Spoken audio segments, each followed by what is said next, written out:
What up? What up? Sunday night. We're a little early, 7 p.m. Actually, we're right on the nose. I keep it real. I do my best to you know, be on time. I know you guys don't have all night to wait on me. Now, I made the big mistake today of wearing this shirt in West Hollywood.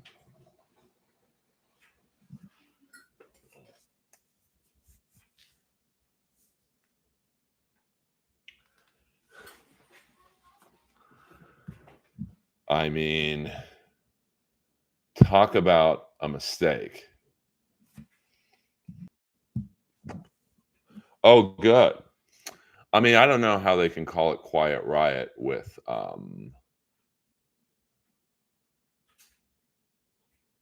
you know, I don't think there's an original member left. It really was. I was just grabbing a black T-shirt. It's so hot that when I wear a tank top, I get the total farmer tan. So I just need a black T-shirt. And my goodness, I have not checked out the new season of Cobra Kai. I have not. I don't know. I'm not feeling it for this season. The first couple seasons on Sunset, it would be huge billboards all up and down Sunset for Cobra Kai, and I have not seen one billboard for Cobra Kai on Sunset, which is rare because Netflix owns, I would say in West Hollywood anyway, they own from Doheny to say Fairfax, 80% of the billboards. So, well, we got a super chat early. Thank you very much, Grange, $5. Been a while. I enjoyed the video you did with Odine Peterson. You know what you get for that, Grange.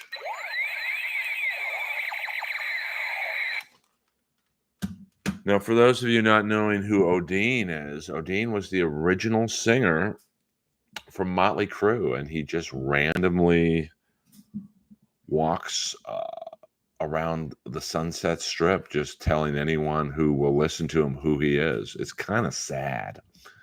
I mean, the last time I saw Odine, I was in the bathroom at Mel's Diner, and he's talking to these two Swedish tourists.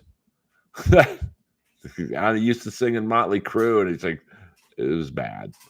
Damn, you're keeping it real, Kongzilla. Since it's the last season, they probably don't care. Well, yeah, but I would think they would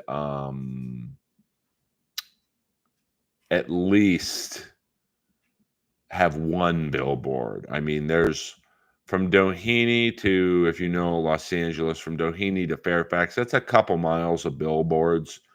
I would guess there's maybe 100 billboards, and I would honestly say that Netflix has 60 to 70 of them.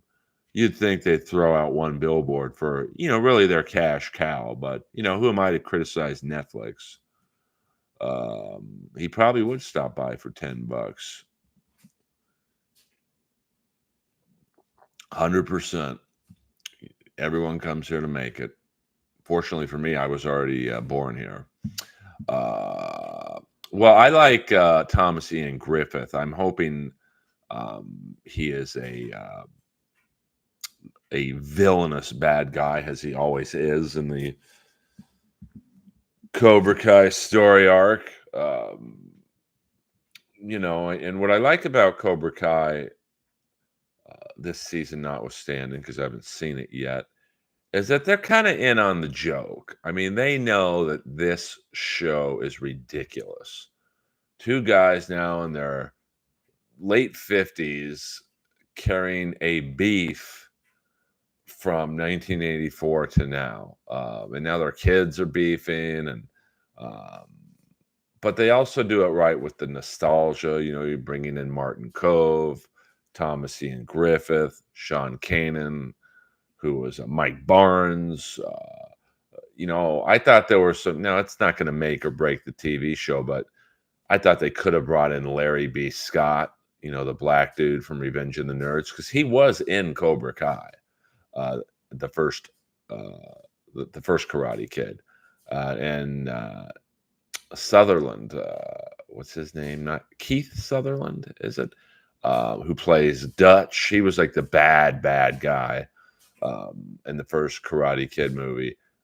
I think he's still alive, but to my knowledge, unless they brought him in already for this year, uh, not Donald Sutherland. Uh, Dutch was, if you remember the first Karate Kid in 1984, he was the blonde-haired Cobra Kai who was always looking for trouble, and um, you know, they brought back like the core Cobra Kai. So yeah, you're right, Chad McQueen. That's right. I don't know why I thought. I think it's because he looks like Kiefer Sutherland. Um, William Zoom, as always, my fact checker. Karate Kid is gay. Well, there is some gay shit going on in there. You know, like, you know, these senseis or these older guys teaching these younger kids karate for 40 years. I mean, talk about a stranglehold. That's weird he wouldn't do the show. Like, he literally, what else has he got to do? Like, I'm not quite sure what he did after Karate Kid, but I don't recall him in too many things. Uh, I'm sure William Zabka was on board the second they brought it up to him. Oh, okay, that's cool. Well, I mean, well, you know, Pat Morita, they didn't want Pat Morita. The head of the studio is like, I don't want some Asian comic. Because you got to understand that before Mr. Miyagi, I mean, he was Arnold in Happy Days, and he had a nightclub act. He was a stand-up comic. So I think the head of the studio wanted someone, maybe even almost like a James Hong type. You know, I wouldn't be surprised if James Hong auditioned for Mr. Miyagi. And, you know, there's a tape at Jerry Weintraub's house. It's on YouTube. I think it's a table read of the first Karate Kid movie. And interestingly enough, my favorite actor, John Glover, is reading the part of uh, Sensei John Kreese. So I don't know if that was Martin Cove was off doing a film and John Glover was just standing in for him, but I could totally see John Glover as Sensei Kreese. Now, I don't know if John Glover has a karate background. I don't recall him being overly physical in any of his movies, but I'd be down with that. Um, he was probably doing stand up.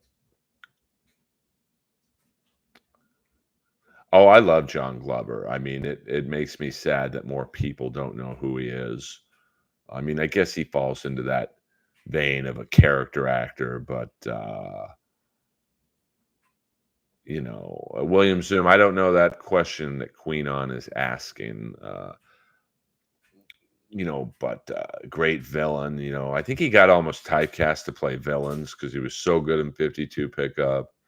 Um, what was not Mannequin Masquerade? He was great. Scrooged, he kind of was a little out of character as like the bumbling, you know, straight uh, worker. And then I think he had a very brief scene in RoboCop 2. Uh, and you know, for the most part, I mean, he's won like Tony Awards and stuff, so he's a legit actor. And he had a great body. I mean, like Karate Kid was 84. Now, John Glover was shirtless in 52 Pickup, and he had a great body. So I could see him learning karate. He's such a method actor that, but Martin Cove was great. You know, you can't no complaints with Martin Cole, but I just being that, John Glover is my favorite. Um, I kind of always you go, what if? I'm always a fan of my friend Chad Power was in one of those Three Ninja movies. He played one of the ninjas. Collision Course. Yeah, that movie was pretty bad from my memory. But that was the 80s, late 80s specifically. Boy, there was a lot of slop in that era. I'm with you, Queen. On I know so much useless bullshit that gets me nowhere in life. But I've always wanted to kind of write a book on who almost got the roles. I think that'd be a fascinating book in terms of, Han Solo was not the first, or Harrison Ford was not the first choice to be Han Solo. It was actually a black actor. If you're familiar with The Wire, he played the mayor, Glenn Thurman. And, I know William Cott, I think Christopher Walken, I think Burt Reynolds also auditioned for that role. And then, Christian Bale, I think, was not the first choice for American Psycho. I believe it was Leonardo DiCaprio. And he's a great actor, but I don't know if physically he would have been down to look like Christian Bale looked like in that movie. Well, I think the most famous one, William Zoom, is Eric Stoltz. I think they did like 65% of Back to the Future with Eric Stoltz, and it just, Eric Stoltz is like a great actor, but he's not very funny, at least on camera. So they finally were able to persuade Michael J. Fox to kind of like literally film Family Ties, and then on your off days film Back to the Future. So there's 65% of Back to the Future. There's a cut out there somewhere with I would love to see that. And in some scenes with Michael J. Fox, they use like in some of the diner scenes, you could see Eric Stoltz like the back of his head. So I was in Benchwarmers, Queen on with John Farley. He was in Benchwarmers. Earl, did you like Big Trouble in Little China? Yeah, it was all right. It's not one of my favorite movies, but I much prefer Kurt Russell in Used Cars or Escape from New York. Yeah, Crispin Glover. What happened to him in the sequel? I forget. Yeah, I think Eric Stoltz is a method actor. So I'm sure he's like, don't tell me how to act. I know what I'm doing. And it was like, okay. Can someone call Michael J. Fox? I'm sure Sean Penn wasn't the first choice for Spicoli. Bruce Willis wasn't. I was talking with someone the other day about Bruce Willis was not the first choice for Die Hard. I think it was Eastwood, Stallone, Schwarzenegger. I think someone wanted Frank Sinatra, but someone pretty high up. I can't see that, but I can't see Sinatra in the action scenes. And Michael Ironside was the first choice for RoboCop, but he literally couldn't fit into the fucking costume. So, and it was such a low budget movie, they didn't have money to remake another costume.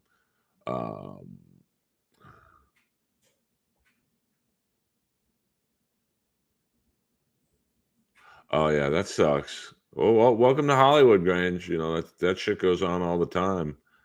I'm trying to think of actors around that time who could have played Spicoli. I guess Nicolas Cage. It was Fast Times was 82 and Valley Girl was 83. So that I could have seen him as the stoner, even though Nicolas Cage was in a very, very small scene in Fast Times. I think when they're in line at registration.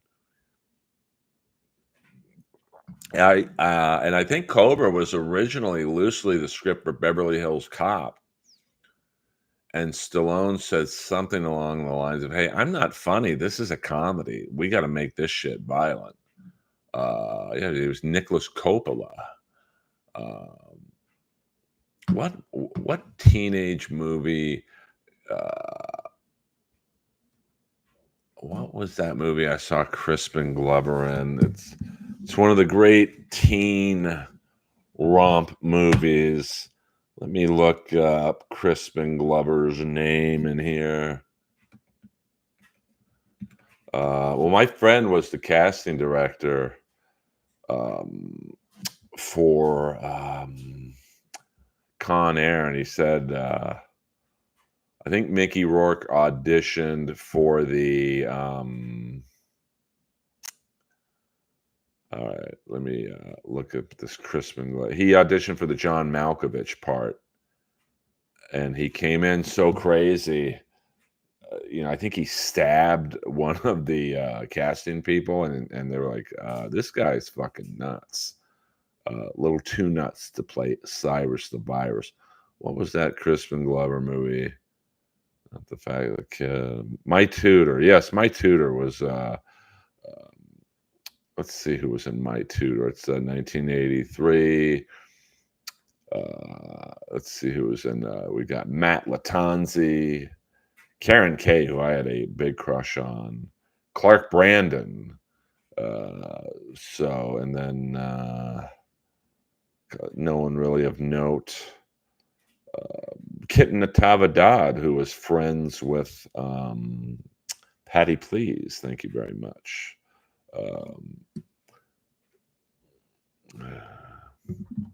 So that's a very guilty. Yeah, Karen Kay was hot. Not sure. Let's see what she did after My Tutor. Sorry, I don't have a.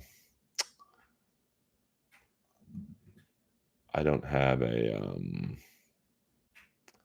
See, the last movie she was in was 1993. She's in an episode of 21 Jump Street, Murder She Wrote, Simon and Simon, The Love Boat. She didn't really do a lot, to be honest with you. I mean, she had a nice 10-year career. I mean, Jesus Christ. Her first acting role was in 1972. So I take that back. She had like a 21-year acting career. That's pretty fucking nice. Most of the Murder She Wrote. I mean, so Teen Witch, Satan's Princess. So, one of those blonde babes. So good for her. I mean, most people, they don't have a 21-year career in Hollywood. That's for sure. I saw that remake range, but it's been a minute. She was in Wildlife? I don't think so, bro. I would have remembered her in that. Kitten Natavi Dodd was in Wildlife. I don't know if that's who you're talking about. She was the girl that Comedy Store paid regular, and Angel Salazar was thrown into the soap tub with her. I got Visa. I got Master Charge. Yes. Back to the Future, Willard, and Hot Tub Time Machine. Yeah, check out My Tutor if you can even find it. I mean, that's a pretty, that's right around when all those teen romp movies, Porky's 2, The Wildlife, Fast Times, all kinds of movie. And you know who I know you know this, William Zoom, but do you know who the strip club bouncer was?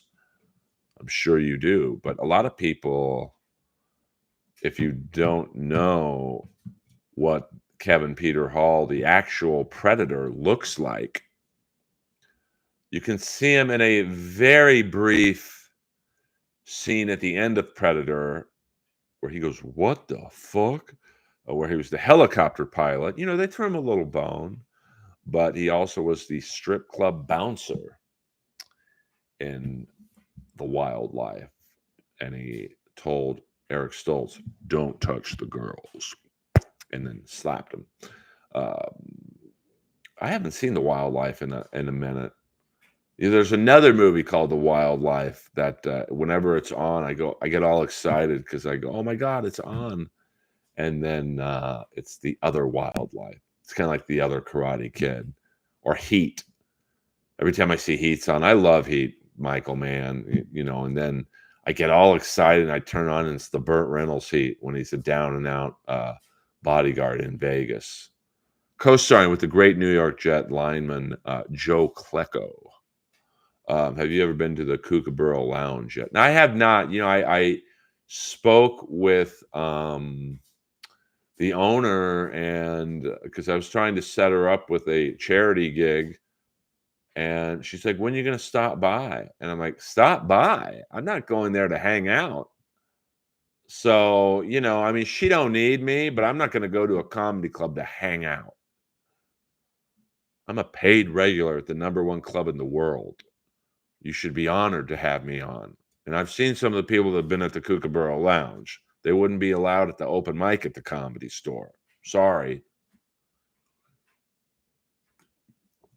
I love comedy.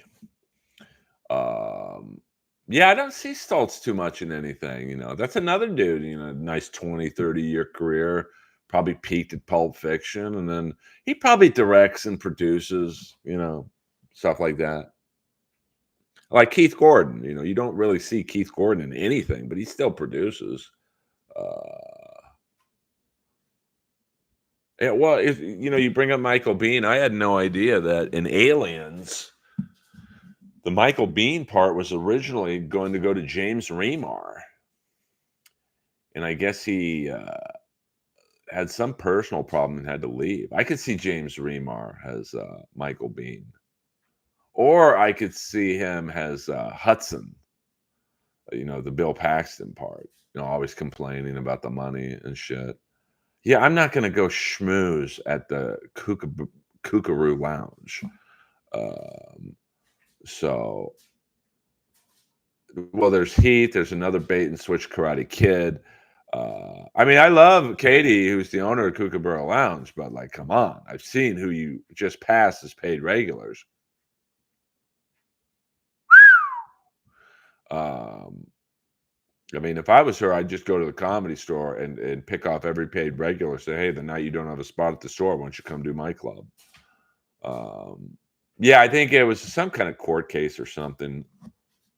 Um, but I could see him in the Bill Paxton part, smoking or non-smoking. If you like this, you're gonna love this. Um, Business ethics. I mean, I'm one of the most respected comics in Los Angeles. Like a lot of people, I'm sure there's a lot of people who don't like my stand-up, but you could do a lot worse than putting me on your stage. But I'm also not going to beg to play a big, like a new comedy club. I'm good. Uh, oh, see, I don't know that movie. Grange. No, I don't watch Kill Tony. If I'm not on something, I'm not going to watch it. Um, I mean, let's just say, you'll have to do your own research on that one, Wheezy Jefferson. But I think you will agree with my assessment for most of them. Why? Well, I mean, if she was smart, and she's smart, but like, like if I were running the Kookaburra Lounge, I would reach out to every podcast, say, "Hey, can I come on?" And I'll give you stage time in exchange for allowing me to be on your podcast or whatever. Um, that's how I would do it. I mean, listen, the inside of the club apparently is very nice, but there's some visibility issues. You're on the fifth floor of a mall that struggles to get foot traffic on the higher floors. So, but I root for her. I think someone came up to me the other day at the Comedy Store. It's like, "You're not really rooting for Kookaburra." I actually am, because another comedy club in the city is good for all of us. It's good for customers. It's good for comics. Um, but I think that um, you've got to have very similar lineups as the Comedy Store. I mean, the Comedy Store's lineups are insane. Everyone's on TV. Everyone's got something going down. You're either in a cartoon, you're in a movie, you're in a successful podcast. Thank you, Weezy Jefferson, for those kind words. Thank you very much. Kind of sounds like the store underappreciates you. Uh, well, I don't know. I mean, I can't really say. I mean, I don't know how they feel about me, really. I mean, I think I get the toughest spot, which is closing out the show. And a lot of times I'm going on in front of younger comics who, struggle to go on late night. I mean, it's a tough, you're going on after all these famous comics and, you go on toward the end, and I'm talking about myself as well. They look at you and go, okay, who the fuck are you? You got 2 minutes to make us laugh or we walk. So I think that I do better than most. I mean, I'm sure I'd like more spots, but Earl, you should be on Kill Tony. I mean, I've been on it a few times. I would go on again, although I don't really like some of the regulars on the show. They're way too cocky, and you take them outside of Kill Tony, and their stand up is average at best. So I'm not going to really get into a impromptu roast battle with David Lucas or William Montgomery or uh, who's the guy Crockett, Casey Crockett or something, Uncle Laser. I don't know these guys, and they don't know me. What actor? Someone asked me, what act? Oh, Queen on what actor would you like to see make a comeback in a big movie? John Glover. I'd love to see John, but I think he's like semi-retired. Lives with his boyfriend and or his partner in San Francisco. He's just like, hey, I've had a 40 fucking year career. I'm old. I'm done. Of course, Gene Hackman's almost 100. He's like 94 years old, but he's probably not in condition to act anymore. Are you talking about Kookaburra Lounge, SCVID? Well, I mean, listen, it's no fucking joke in terms of the comedy club. If you look at the Kookaburra Lounge's competition, you've got the Comedy Store, which is arguably the number one club in the country, really the world. You've got the Improv. You've got the Laugh Factory. You've got the Ice House, which is under new ownership and remodeled and, fucking pumping. You've got Hermosa Magic Club. So that's like 5 clubs right there that you're competing with for audience dollars. And then you've got, smaller clubs like the Ha Ha. I mean, the Comedy Chateau's a dump. Flappers, I don't know how they're still in business, but they are. So, you've got like 8 to 10 comedy clubs that you are in direct competition with. Plus, you've got other comedy nights. The Bourbon Room does comedy. That's like a nightclub in Hollywood. You've got, I think, the Roosevelt Hotel does rooftop comedy. So, and you've got some other, restaurants and nightclubs who do comedy. So, and if I'm an audience member, I'm going to fucking sit there and look at the lineups, and that's how I'm going to judge my decision. So I'm going to look at the Comedy Store and say, okay, there's Theo Vaughn, there's Steph Tolev, there's Sarah Tiana, there's Anthony Jeselnik, Kelly Ryan, Earl Skakel, and then I'm going to look at the Kookaburra Lounge, just line up, and I'm going to the Comedy Store. Or the Improv. I mean, the Laugh Factory lineups are a little wonky, just because they're more apt to have popular Instagram people on or whatever. So the Improv lineups are they're pretty much only Levity clients, which is a management company, but they're still good lineups. So I'm going to compare them to the Improv lineups. Dang, Earl saw my video on X. I just noticed I've been avoiding that shithole today due to politics. Oh, I don't know. I mean, I'm not going to ask her. To me, as a smart, like I'm probably the best closing comic in the city, outside of Holtzman, but he's in Austin now. So, it's tough to close out a show.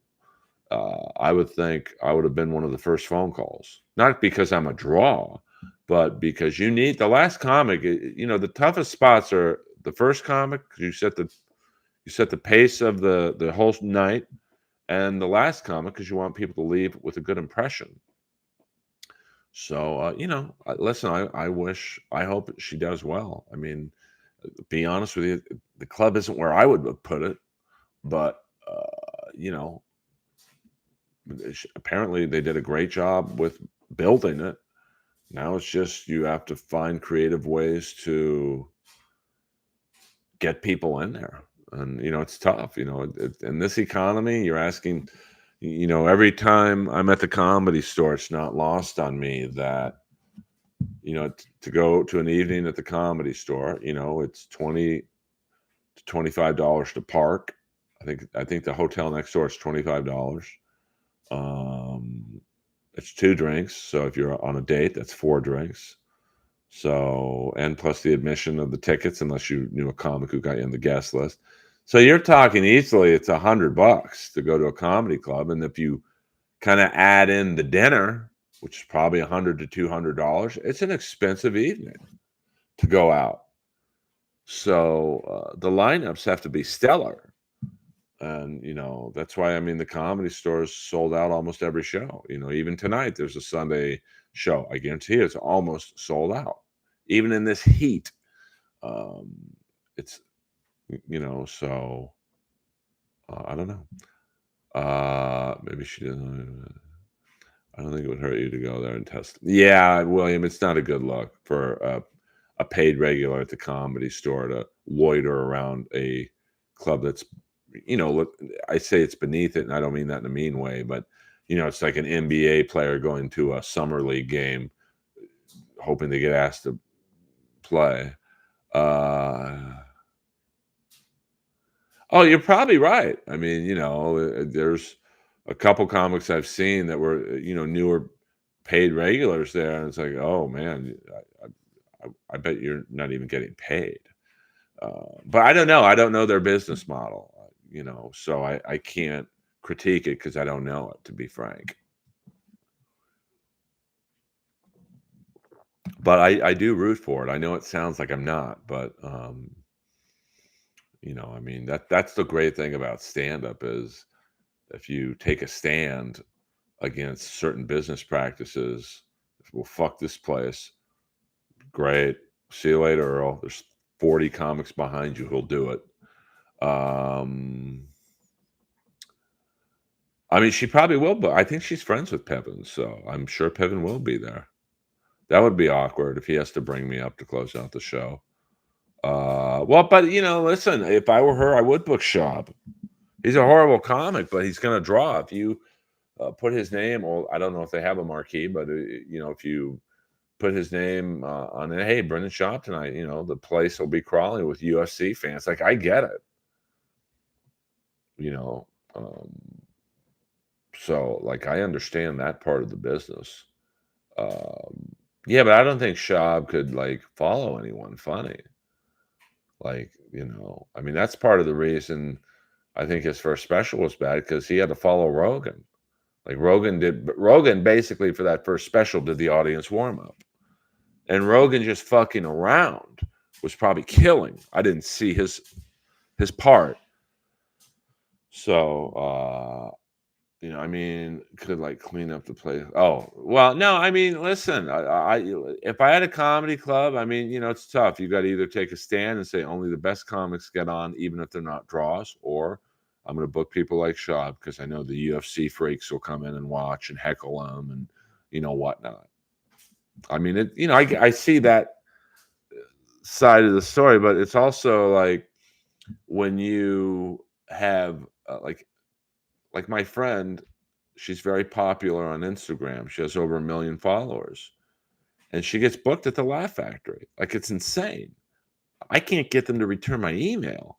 She gets booked at the Improv, Laugh Factory, mainly the Laugh Factory, because their standards are a little lower, and she doesn't bring one fucking person because that's the thing with these people who are big on social media. you guys are watching this stream for free.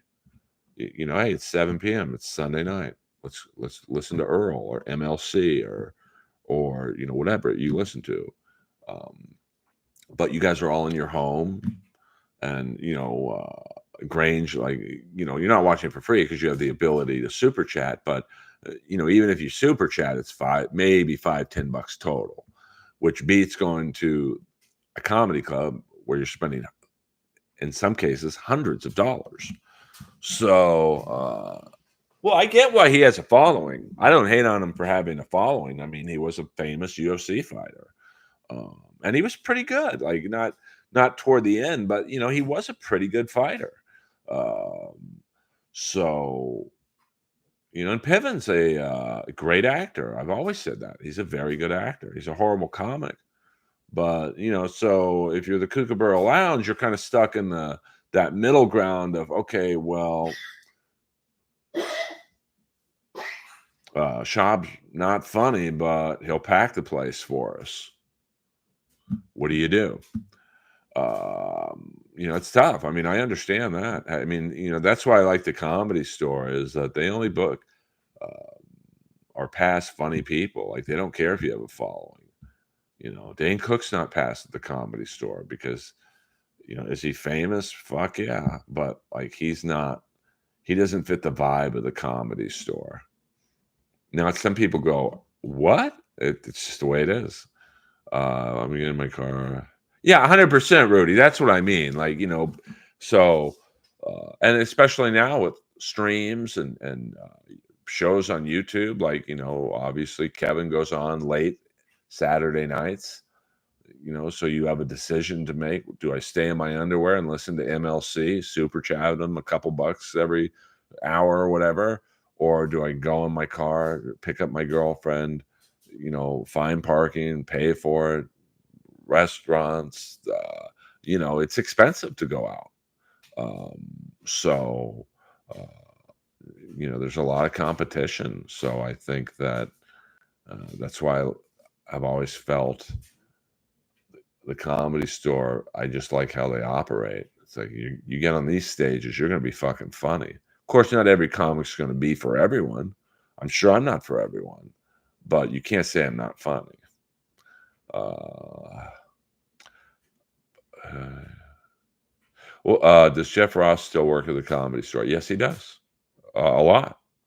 But how many times could he pack a play? Well, I mean, you can fool an audience once or twice. Third or fourth time is on you. That's the problem, though. Like, even with my friend who's an Instagram model, um, she's not the funniest. So, but her fans don't come to shows because her fans probably don't. Most of them don't live in LA, so they can't get to the show, and they can go on her OnlyFans or her Instagram and, I don't know, jack off to her or whatever, and it's free. I mean, well, OnlyFans isn't free, but you know what I'm saying. Schaub's not banned from the Comedy Store. He's just not passed. And Dane Cook's not banned. I mean, D'Elia. I think D'Elia might have a loose ban. Like, I don't think he can come up there, but I don't know. I'm speaking out of school on him. I believe he showed up in the parking lot a couple years ago, and he was kind of asked, "Hey, man, you got to beat it." Well, yeah, but I'm just saying, like, and that happens a lot with certain comics who are popular on podcasts. They get this massive following, but if you're on, or if you do Rogan and you get a ton of followers, but that doesn't necessarily translate into like Rudy said, people getting into their cars and driving and paying all the money to see you when you could just listen to an old episode of you on the podcast and get your fill. I don't see. I mean, he's a New York guy, Louis C.K. That is. So I don't. I mean, I know he's played the Comedy Store, um, but I don't think he actively tries. I'm not putting myself on his level, but like, it's like I'm not past at the Cellar, but I don't really care because I'm never in New York. Now, if I was in New York once, twice a month, I might put a little bit of an effort into getting past at the cellar, but I'm past at the stand, which I think is the better club anyway. So, you know, Stagwar always bringing in the heat. Excuse me, I don't believe this is carbonated. Mama, mama, mama, mama. I'm remaking the Quiet Riot song, "Mama, We're All Crazy Now." It's "Mama, mama, mama, mama, We're All Crazy Now." Imagine if Joe Rogan bought the Comedy Store. I mean, he's got the money, but man, that's a lot of money. I mean, I know he has it, but you know, I mean, that is in prime Sunset. That land on, my God, the land alone must be whew, I mean, millions, and that's not even the business. It's the land. And then they also own the house up the driveway, so it's a 4 or 5, $6 million home. Boulder Johnny, I don't get many yellow super chats. Boulder Johnny, $10 in an imaginary world. Who would you rather have open for your special, just for their comedy and to loosen up the crowd? Jay Moore, David Tell, Doug Stanhope, Anthony Jeselnik. Uh, Absolutely Jeselnik. There's no way he would do it. He'd probably be like, Earl, I'm not opening for you. Fuck off. But he might, though. I mean, I remember it's probably my best. It's really my only Jeselnik story. We had just gotten back after season 1 in Montreal, and you know, I was the talk of the town, more or less. And Jeselnik was talking to 2 girls, and I walked by him, and he tapped me on the shoulder, and he was like, "Hey, Earl, congrats on beating Jimmy Carr." And I kind of slumped my shoulders, and I was like, "Yeah, a lot of people don't think I beat him." And I just kind of walked off, and he grabbed me again, and he pulls me into him like a mafia father, and goes, "You beat him." And like, if you know Jeselnik, he don't do shit like that. So that's probably my favorite compliment I've ever gotten. And I just like how Jeselnik conducts his business. He performs, does his set, says hello to a few people, and leaves. Uh, yes, The Wild and the Young is a good song. He would want Leslie. I mean, like I said, me and Leslie used to be friends, but you know, she took something personal um, that you know, in roast battle. I mean, it's kill or be killed up there. I mean, I don't know what the vibe of the show is like now, but you know, back then it was like no one cared if you were a famous comic up there. Even Chappelle and I got into it one night, and he got it. Like he was like, I don't know this white motherfucker, but this is fun. Um, you know, Leslie just didn't like that I got a zinger in on her, but that was the show. I mean, she got one on me, and it was fine. But you know, that's you know, I tried for years to make it right with her, and I'm just over it. You know, I see her, I don't even look at her now. The funny thing is, where she works out is where I go get my energy drinks. It's right next door, and I don't, you know, I see her in the parking lot sometimes. We act like we don't know each other. I mean, we'll both survive, but I still like, you know, I don't like people. I mean, I can't imagine she has this much animosity from a zinger from 8 years ago. But you know, but I will say Stanhope's always cool to me. Attell's, you know, would not. He'd probably be my second choice. You know, I wouldn't want Jay Moore to do it. Like I don't really know him, so that's a good lineup. Queen on. Um, well, I mean, Moore's probably jealous of Rogan. I mean, uh, well, I mean, listen, roast battle back in the day, it crossed the line. Racism, homophobic. Uh, you know, I think there was one roaster who had HIV, and if you don't understand the show, you're gonna, you know. But you could tell this kid for the first time in his life felt acceptance, like he was having a good time in the room. And I think I looked at him and I said, "Man, the only way you don't get full blown AIDS is if they don't take those letters out of the alphabet." And like he laughed and like we all hugged him at the end of the show. Well, I didn't hug him, but hello. But it was just a place of misfit kids saying the wildest, inappropriate things, and I don't know if Leslie got that. Um, because um, I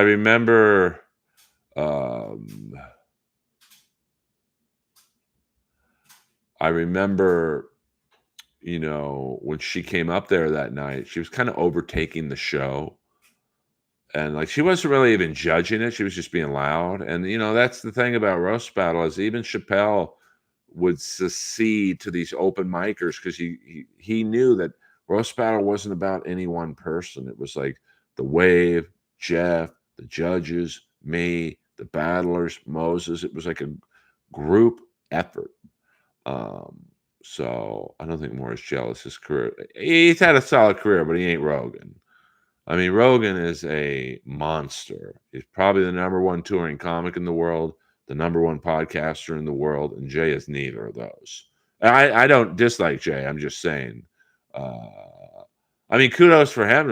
Not many people throw shade at uh, Joe Rogan. Like, you gotta know your lane. Well, it's gonna be hard to have Brody open for me. Um, Gaylord Dinger opening with Fat James featuring. That's another one that's going to be tough. Um, Earl long hugged him. No, I mean, I gave him a fist bump, and then I went right to the bathroom and washed my hands. Uh, well, I mean, outside of was it Jerry Maguire? I mean, more. I mean, listen, I don't dislike Jay Moore. I'm just saying, like, he might feel a little more comfortable because he's with the Bus family now, and they could probably compete with Joe financially. So Rogan's famous, but Earl, you're funnier than Rogan. Well, I'm a much worse business person, but I appreciate that, Michael. Or do you say it Michelle? I see how you spell it. McKee. I don't want to mispronounce. I say Michael, but like, let me know if I'm mispronouncing your name. I mean, comedy's subjective. If you don't like dry sarcasm, then you're not going to like me or Jeselnik. I mean, Jeannie Buss is an attractive older lady, and I know one of her best friends, so the setup could be made possible. But I'm asexual at the moment. Lois, I'm trying to conduct business. Um, which owner's genre would you want to bang? I mean, I don't know, Queen on. I mean, I like. I mean, Jeannie Buss is attractive, but she's fucked a lot of dudes. Phil Jackson. I think Jay Wells from the Kings back in the day. I mean, when you've been fucking from Jay Wells to now, I mean, I'm good.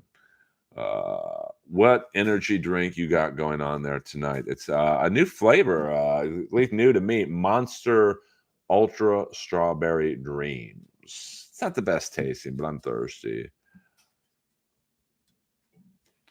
More, yeah, but I mean, Moore just said, when did Rogan become the arbitrator of what's funny in comedy? Well, when he became the number one podcaster, I mean, Joe definitely likes a specific style of comedy, and if you don't fit that, he's not going to really dig you. I mean, he likes like Ari Shaffir, Hinchcliffe, that aggressive kind of avant-garde stand-up, which is what I do, I think. So I'm surprised me and Joe haven't bonded a little more. But what can I do? Um, yeah, but he's so powerful, man. Like he gets presidents and heads of countries, and Elon Musk smoking weed on his podcast. Uh, I don't know. I mean, if you look at some of Joe's favorite comics, they're Bert and Tom. They're not young comics. I mean, Jeselnik isn't. I mean, to me, he's young, but like he's not like. But I mean, Joe seemed to like Matt Rife, so that's fine. Um, So, it's yeah, I mean Sam Morril is not what I would consider a young. I mean, every comic's young to me, but yeah, Sam, I would have thought I'd gone on Joe by now, even with my misstep when he asked me to be on the show. But I also don't want to be on the show if Joe doesn't want me on it. Like that would not be a good interview. I think going on Joe at this point, it would have to be like Hinchcliffe or uh, Red Band going, "Hey, you should have Earl on for a goof or whatever." Um, so because I've had some friends of mine go on Joe, and it's not been a good interview, not because of Joe, but two people. It's a vibe, it's a dance, it's a date, basically. Like if you look at my episode when I went on Adam Carolla, the first, I'd say 10 to 12 minutes, I was kind of quiet. And then even Adam was like, "Hey," he would look at me like, "Hey, man, it's your time to talk." Like, he'd give me like, and so then I got the pace of the pace, if you will, if that makes sense. And then we hit a nice rhythm with it. When Dexter Manley and Cobra got brought up, and then we were fine. Uh, I mean, maybe. I mean, he was very nice to me when I saw him the last time I was there. And I definitely did well enough to be asked to play the club again. I mean, I didn't like Joey Diaz kill, but I did very well. And I would have thought I would have gotten on also after I did Joey's show because that was a fun fucking show. But Joe doesn't owe me anything. Would I love to be on the show? Yeah. Like I broke down the numbers. The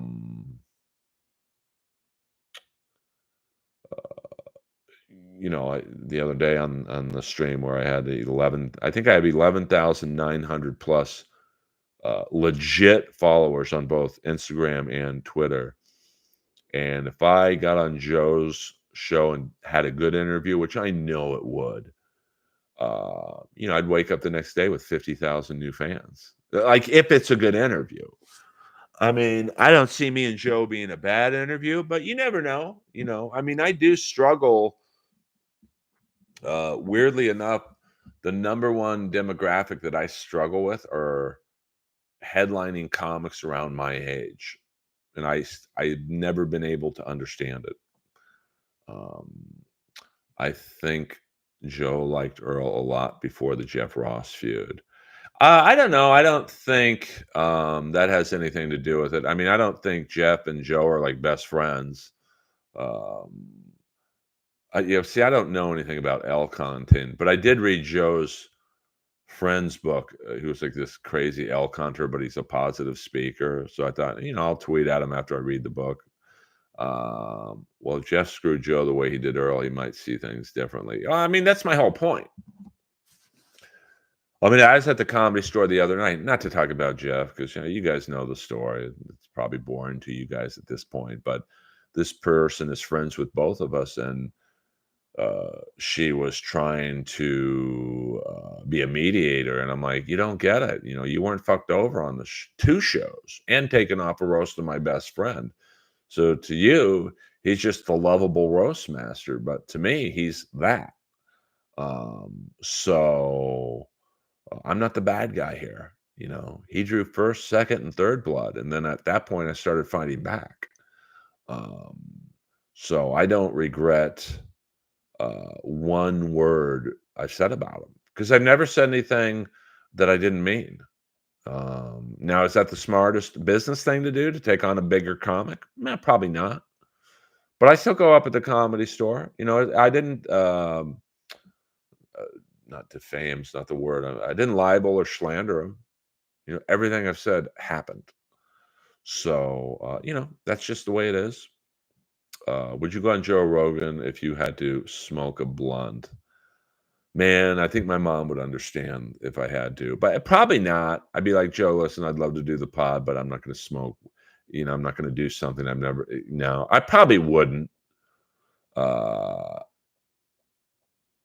well, I mean, I also think that, um, the reason why me and Jeff have not really buried the hatchet, if you will, is because Jeff's a smart guy. You're not a working comic for 30 years and are stupid. He knows deep down, he would never admit this, but he knows deep down what he did was wrong. Now, he doesn't care, nor does his manager, but so there's really no conversation to be had, in terms of, hey, let me make it up to you. So, it's just the way it is, and that's Hollywood. And we'll go about another 10 minutes. So, but let me thank the tippers, the super chatters, or whatever you kids like to be called, Grange and Boulder Johnny. Thank you very much for your generous tips. You can't. Well, I mean that's a huge thing to be better at. I mean, William, I wish that I was a better networker, and I'm getting there.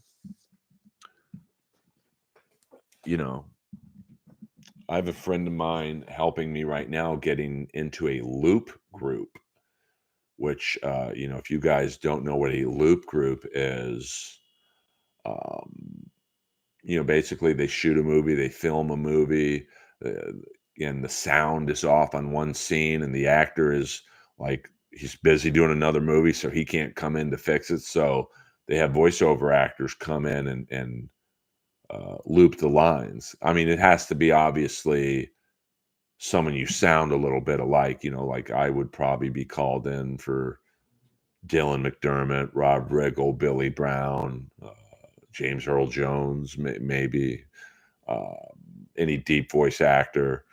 And so that's a good gig to get. It's very tough to get. You have to know someone who knows someone, and I do. So that is something that's interesting that's going on. Hit the like button if you guys can, please.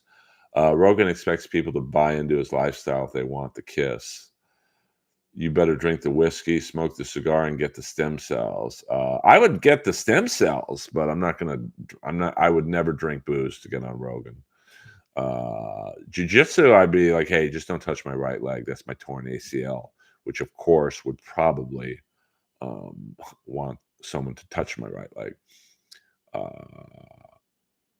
But yeah, I mean, Jeff's a master networker, and that's not even an insult. That's a compliment, I guess. Uh, isn't AI speech synthesis just about to kill that? I mean, I think old school people, like you have an old school director, you know, he's not going to want AI. He's like, I want a fucking human that I can direct. Um, I mean, I hope AI speech doesn't take over the voiceover world.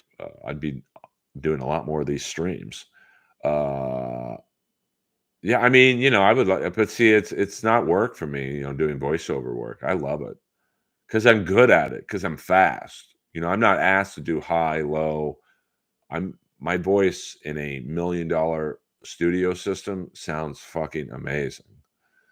Like it sounds good tonight to you guys, hopefully through my little mic, my Blue Yeti mic, but with $1 million soundboard and speakers and Neumann super like this, my voiceover mic right there, that's a $1,200 microphone, but the Neumann mics in the studio are like $10,000 mics. So uh you know so I'm basically just I do voiceovers just in my regular talking voice.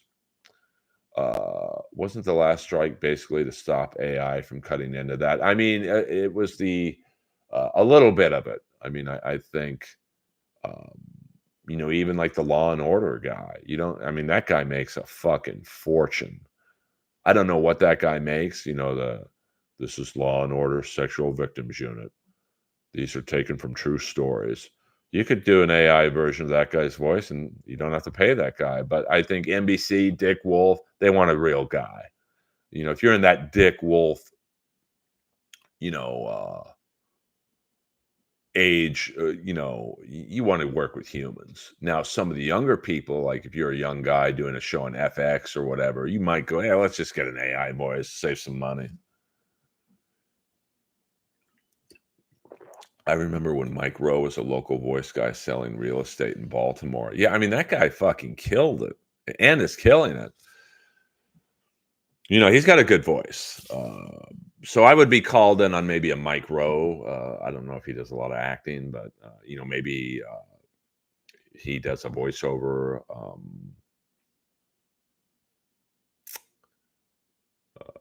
And he's busy doing something else. He's in Antarctica with no cell service. I'd be called in on something like that. So looping is the person who's helping me get into it. She was like, Earl, you'll be able to buy a house from this stuff. Um, so yeah, I mean, it's definitely interesting times coming in with AI voice. You think AI with, um, acting is going to take over. AI voiceover. I mean, it is a threat. It's absolutely a threat, no doubt about it. Yeah, but then that lawsuit is still going on because I mean, to me, it sounded like her, but there's a lot of voices that sound alike. It's a slippery slope when you're kind of, you know, it's like music riffs. What was the Kiss got sued by Alice Cooper because I think one of their songs on Revenge sounded a lot like um, uh, what's that Alice Cooper song? I'm 18. Um, so it's they're tough cases to prove. It's like libel and slander cases.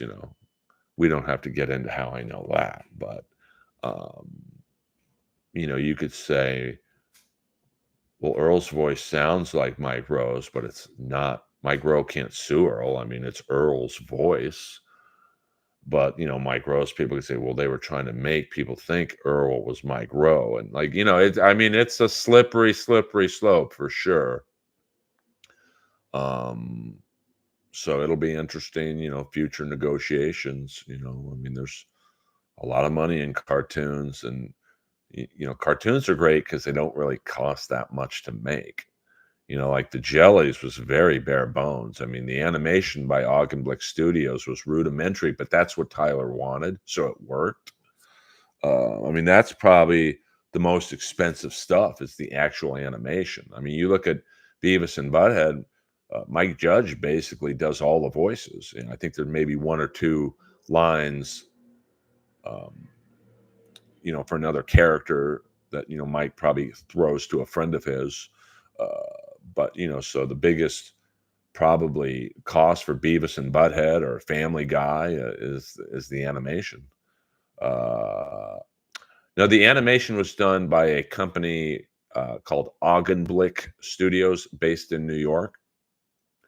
I got to speak with them several times, and it's pretty neat to see. Like one building in New York, the whole side of the building was the Jellies, and the Jellies had several billboards in L.A. It was kind of neat. It's probably the most L.A. moment I've ever had. I was on La Cienega. I think I just dropped someone off at the airport. And for whatever reason, there was so much traffic going back to LA on La Cienega. And I was literally on that street for a fucking hour plus. And I'm literally about to cry. I'm so tired. And I'm about to cry. And I look up and there's a Jellies billboard. Because, it was basically an African American cartoon. And I was in that stretch on La Cienega. If you've ever taken or been driven to the airport, where it's pretty much an African American neighborhood. So the Jellies had, I think, two billboards directly on that street. So, um, and I look up and there's my cartoon character. Yeah, I mean, there's, definitely some shortcuts that potentially could wipe out human voiceover stuff and CGI and um, can definitely make cartoons. You don't necessarily need to pay uh, killer kick-ass animators. I mean, me and Chandler paid a guy to put the sizzle reel for our comedy club in hell idea, and that was $2,000. And that was for a 30-second sizzle reel, $2,000. And this guy's good. So you can imagine what a 30-minute 12-minute, episode of, the Jellies, or, I don't know what Augenblick paid or charged Adult Swim to do it, but, like, you're talking probably anywhere from 25 to 100 grand an episode, and I'm sure Family Guy and Beavis and Butthead, it's even more than that. So, what up, Ryan? Just checking in. We're gonna do another 5 or so minutes. Thank you for another nice Sunday night stream. Thank you to Grange and Boulder Johnny for your super tips or super chats. And William Zoom as always. And thank you guys, William as well, for always leaving comments on the new videos and shorts. It does, kind of help with the algorithm. And I'm trying all angles with YouTube. I think I definitely found the one social media site that I enjoy the most. I just don't have a lot of fun on TikTok because I just don't see that as I don't know, it's a younger crowd that I don't think necessarily gets my humor. So YouTube, I like the shorts, the shorter videos, like the boom shakalaka video. That was about 6 minutes, and then obviously the streams. So you can really hit YouTube from all angles, and I like that. And I think they are promoting the shorts more on YouTube because they're trying to compete with TikTok and Instagram Reels. So I appreciate. Did Nick win the TNA World Champion? I didn't, I didn't see that, but Nick is a great guy. So what's the IRL stuff? I don't know. I don't know what that means. Adeline Dimon. $15. Your angles are great, Daddy Man. You mean on my face? Hello. That's 2 yellow super chats.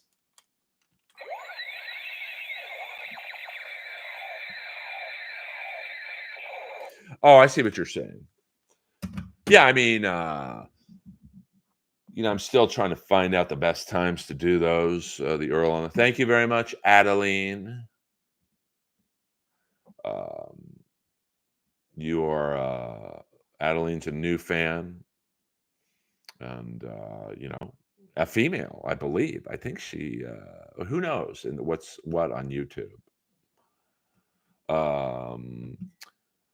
The whole algorithm for YouTube is so complex. Well, I mean, I certainly haven't found it, but like I know, I'll break it down. I'll have to pop open my iPad,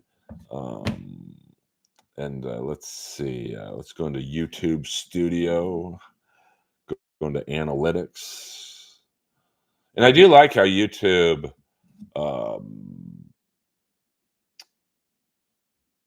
gives you this analytic page. So like my views are up 38,000. Or no, I mean I have 48 and a half thousand views, which is 38,000 views more than usual. My watch time is 1.1 hours, so 15 hours more than usual.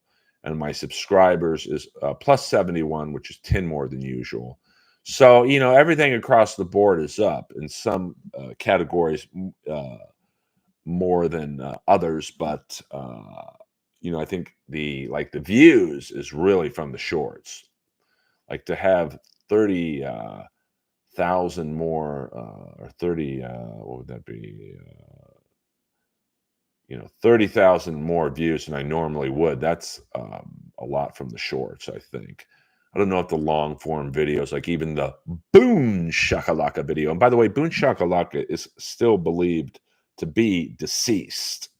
That was a video that I found on my phone, and I thought it would be interesting to show you guys that video because Boone was an iconic open mic figure in the Los Angeles community. I mean, you could see when he went on stage, that whole room was fucking packed.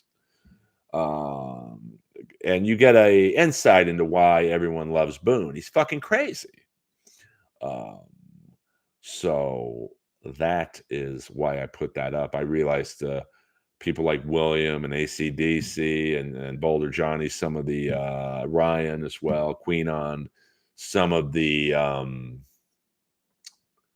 longtime listeners of the Earl show, uh, that you have no idea who Boom Shakalaka is, but he was a iconic figure in the LA comedy community. Now, I say was.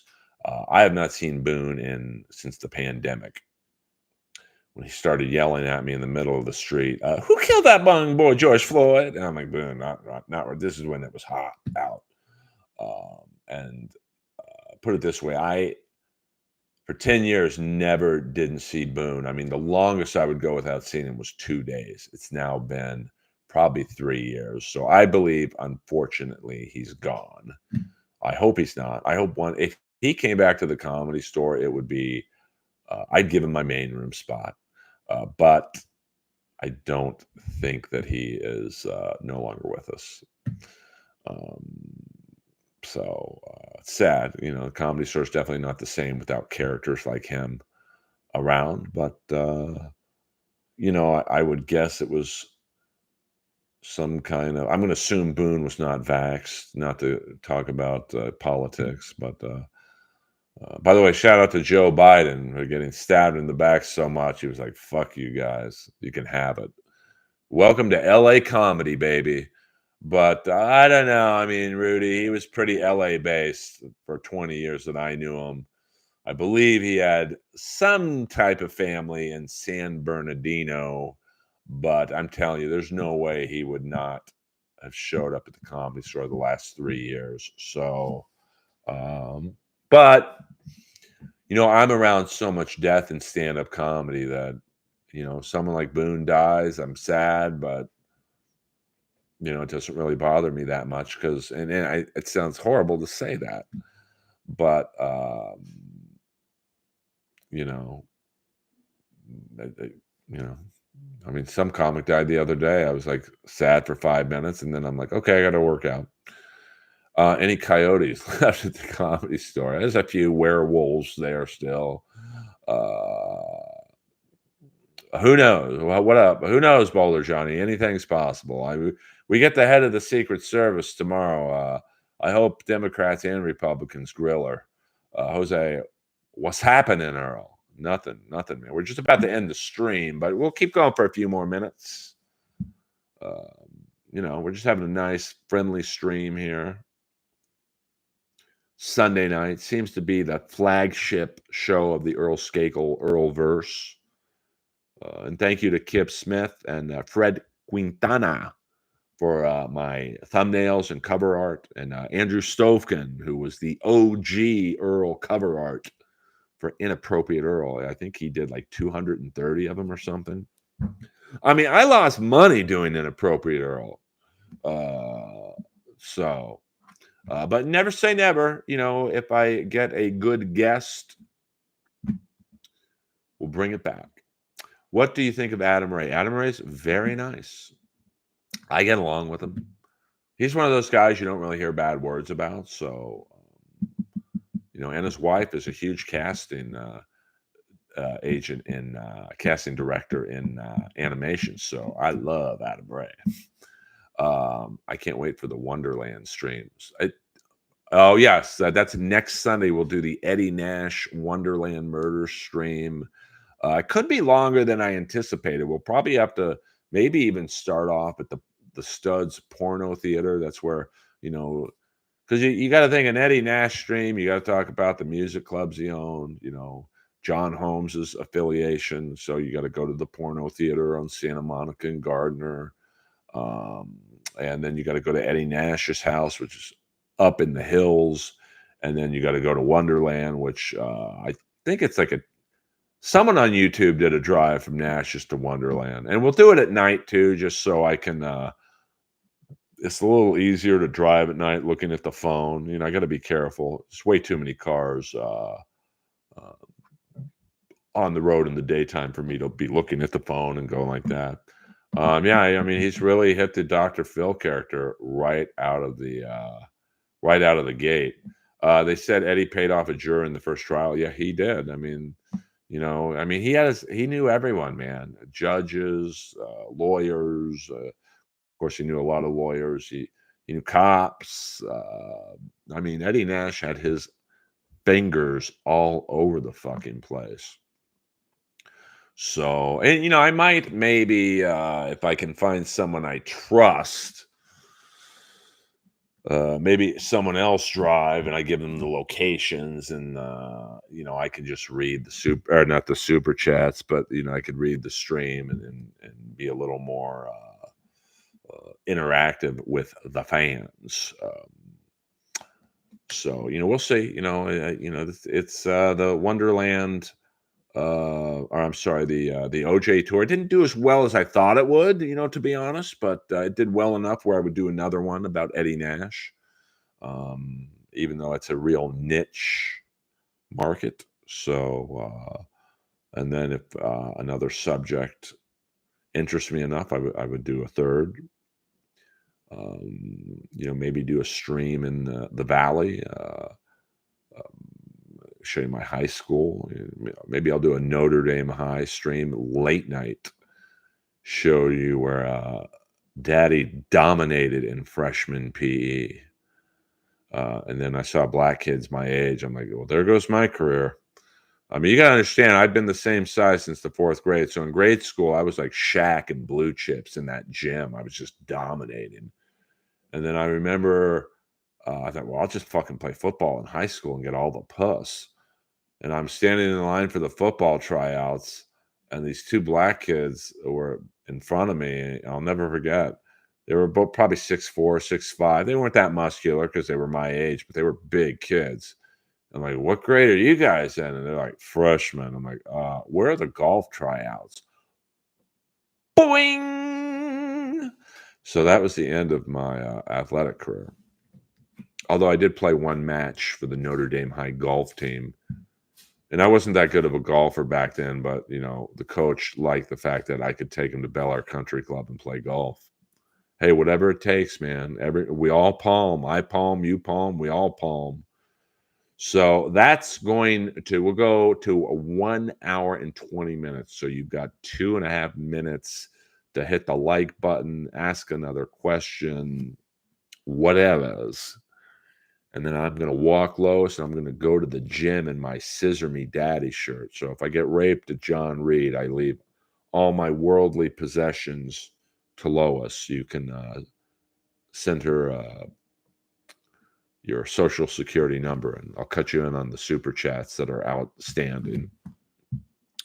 So next Sunday will be the Eddie Nash stream. We'll cover the Odyssey nightclub, which is now a Lens Crafters. We'll cover the Starwood, an iconic music venue in the late 70s and early 80s. Everyone from Billy Idol to Blondie to the Cramps to the Weirdos to Van Halen to Quiet Riot to Motley Crue, pre-Motley Crue when they were London. And Earl's friend that got killed by her boyfriend was a cop at the North Hollywood shootout. Loredana Neshi. I mean, that's of course, if you want to know what William was talking about, you can look up, what was it, on Discovery ID, The Price of Fame. I was interviewed about my friend Loredana. Thank you for hitting the like buttons. We're, getting, but let's get to 50 if we can. We got 1 minute to get to 50. Let's do it. And thank you to the 16 people who've stuck it out. You guys are Earl soldiers. And, we're in this together. And let me thank the tippers one last time, the super chatters, the fan funders, Grange, Boulder Johnny, and Adeline Dimond. Thank you for your generous support. And, who knows? Who knows? You never know what's next in the Earlverse. It's like Sting. The only thing that's for certain is that nothing is for certain. So until we meet again, guys, I'm not sure when the next stream will be. Uh, Something goes down, maybe we'll do something. This has been Earl Ramped Skakel. As Liberace would say, bottoms up.